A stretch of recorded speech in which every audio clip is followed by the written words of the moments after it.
Welcome back to the Walker Build channel. Today I've got for you my install of classic LEDs Mustang taillights for my 92. The classic LED will make them for 79 through 93 Foxes. Both headlight, taillight assemblies. Basically mild to wild, they will build you anything you need. I opted for the set that is direct plug-in. It's one of their more basic systems. It has sequential taillights, and it doesn't include any extra bores or frills. But these steps are basically opening up the old taillights, which had just single replacement bulbs.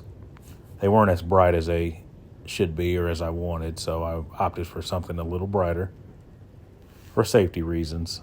But follow along with the pictures and you'll get an idea of how they're installed and final testing towards the end with a couple videos. Thanks for watching.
Okay.